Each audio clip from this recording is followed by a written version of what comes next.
Alors, je m'appelle Pierre Giovanelli, j'étais producteur bio, essentiellement de fruits. Et donc à 4 producteurs, on a monté en 2013, on a monté la SARL Cibio, donc la SARL qui a pour vocation de transformer nos fruits et légumes en jus de fruits, confitures, etc., etc.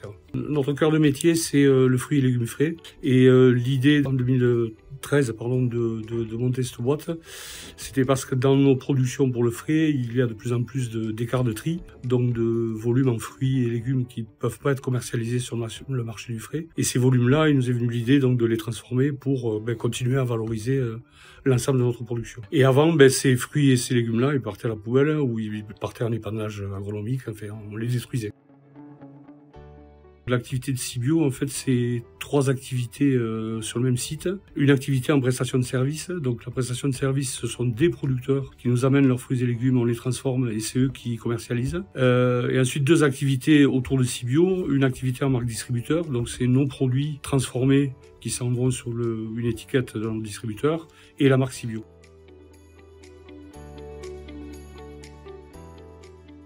En 2013, on a repris une scope qui s'appelait les 3 Bio et qui avait déjà une petite machine CDA. Donc on a tourné avec ça. Et ensuite, donc très rapidement, les volumes grossissant, donc on a recontacté CDA pour avoir une machine un peu plus grosse. Et en fait, aujourd'hui, c'est notre 4e machine.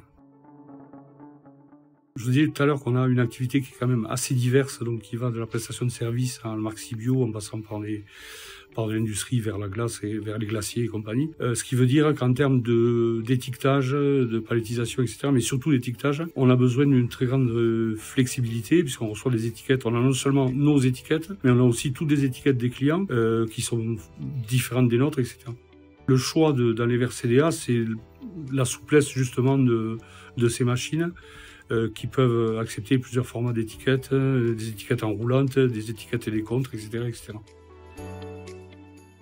On a quand même essayé d'acheter du matériel local, entre guillemets, parce que localement, on peut s'appuyer sur un SAV et sur des réponses, quelquefois même par téléphone, à des problèmes qui peuvent résoudre très rapidement donc, les pannes et surtout nous éviter de trop longues ruptures de production. Donc le choix de CDA, il s'est fait aussi autour de ça, donc autour du fait que c'est une entreprise locale, que le SAV est performant et que même si quelquefois il y a des difficultés, au téléphone on arrive à se démerder et à se dépanner. Et même au-delà, il n'y en a jamais trop eu aujourd'hui, mais s'il y avait des demandes spécifiques sur un étiquetage un peu bizarre ou je ne sais pas trop quoi, je pense que CDA est en capacité d'y répondre et d'étudier le dossier avec nous.